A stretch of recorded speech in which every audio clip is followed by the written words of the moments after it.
Welcome back to That Handicapping Show. I'm Claire Novak, joined by Ellis Starr of Equibase and Tom LaMarra, and we are back in the studio after a very exciting Breeders' Cup and a lot of shooting on location, but we will not be on location for this race, which is the Long Island Handicap $200,000 Grade 3 turf race at Aqueduct for the fillies and mares, 3-year-olds and upwards, and a very interesting field with some very talented contenders. And seems like we've all settled on some different horses, although Tom and I have one opinion that we share. But Ellis, this looks like it's going to be a pretty wide open race. It is a great race. 3 horses from the Christophe Clement barn, 3 horses from the Chad Brown barn, and I'm landing on one of the Christophe Clements as my top choice. Walk Close, who is a fast improving 4-year-old daughter of Tappet, 4 for 10 in her career, comes off the best race of her career in the Modesty Grade 3 at 1 mile and 3/16 with a career best 112 Equibase speed figure, and I think she's moving forward. So I'll start with her. All right, Walk Close, like you said, that really nice Tappet filly, and last time out the Modesty Handicap was her win.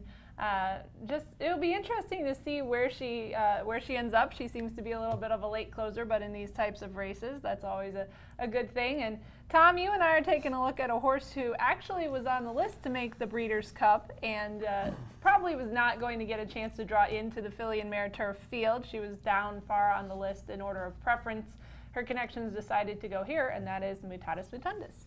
Yes, it is, and she's only had 1 start here in the States, and that was in the Flower Bowl, which was run on a soft turf course. And looking at her form, she seems to prefer, a little bit more firmer ground, and the weather forecast would indicate that that should be the case on Saturday. At least as of now, it should be the case. It was kind of one-paced, I guess, for most of the race, but did run 3rd behind Stephanie's Kitten, who, of course, came back to win the Breeders' Cup filly and mare turf. John Velasquez gets back on board, and it is her 2nd start here. So I'm looking for some improvement here, and I think it'll be a pretty fair price in this very well-matched field. All right, well, I definitely agree with you. I think if her connections were willing to take a shot on the Breeders' Cup and ended up just not having the opportunity to get in, I'm very interested to see how she runs here in her 2nd U.S. start. And I want to take a look at a horse who I had so much fun this morning going back to watch her videos, and that is Got a Chance to Dance. Now, let's talk about how this horse is owned by none other than Joan Fletcher in partnership with Terry Scartuccio, and of course trained by Todd. So I think it's kind of cool that Todd is training a horse for his mom. And Got a Chance to Dance is a little quirky because the first time she ran at Gulfstream, she had the lead, she was gonna win.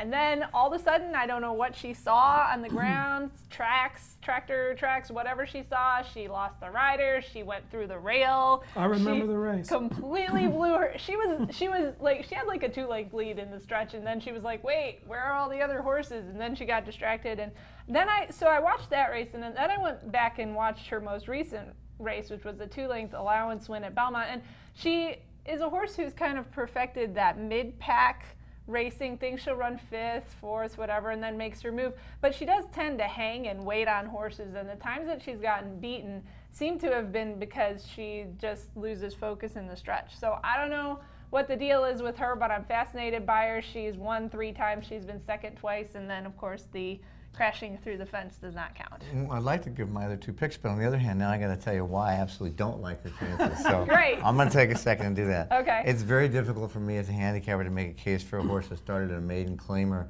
working their way into stakes, and to go from a non-winners of 1 other than to a Grade 3, and she's just not good enough. I think unfortunately, she's going to be pretty far back. It's 2 rules I just can't break. Well, what about Roslin? Are you going to talk about her? That's right, I will do that. Roslin is my 2nd pick. I like her too, by the way, since apparently I don't know what I'm talking about.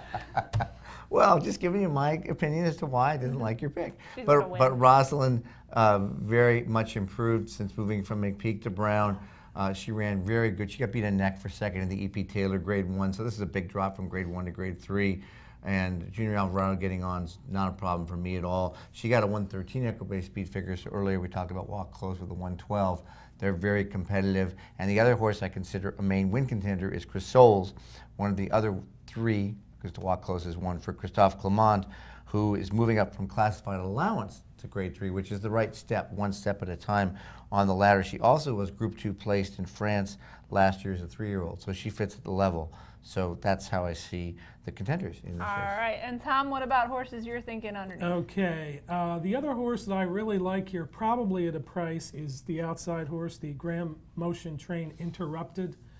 I can remember when she won the Penn Mile last year as a 3-year-old, and Graham had said how high he was on her.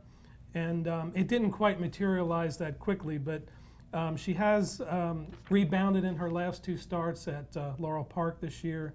He did put blinkers on her and she won both times. And of course, she's never really been this far or close to this far, but I have a feeling that Graham would not try her in this spot unless he thought that it would suit her. And I don't know, he's bringing in Matthew Rispoli, who's ridden her last 2 times at Laurel. And there's a perfect 4 for 4 on her, which yes, is he is. Very important. He is. And all 4 of those races were at Laurel. But, you know, I can see her stepping up here at a price. And actually, if her price is really good, I'll probably throw some win money on her, even though I picked Mutandis or whatever. The other horse that I think has a good shot to rebound is Goldie Yes Pony. I hope I'm pronouncing that right. I just got to draw a line through her last race. Her 3 races before that were good. I think she'll end up on the lead here and certainly has a shot for Chad Brown. All right, well, circling back to Roslin, she is my second choice, and I find it very interesting that in the EP Taylor, she went out to the lead, which is a marked difference from her past running style, and I think they were trying something out with her there, changing things up. This is a very interesting horse who, throughout her career, you know, ran on the dirt, actually won the Ashland on the poly track, and then kind of seemed to flounder with Ken McPeak. Once she got switched over to Chad Brown, I think she's been in a little bit more solid of a program with some good goals out there, and so changing up her running style ended up working pretty well to get her that grade 1 placing on the turf, and I am very curious to see how she factors into the running of this race. Well, it is a kind of quiet weekend this weekend. We don't have very much going on. We've got Sunshine Millions Preview Day in Florida and the Chaluki at Churchill Downs, but this is the Equibase featured race of the week. Yes, it is. So you can go there to get Ellis's picks and analysis. And lots of free products. Lots of free products. And we will always keep you covered at bloodhorse.com, and you can follow all of us on Twitter. And we always want to thank Equibase for sponsoring the show, and thank you for watching.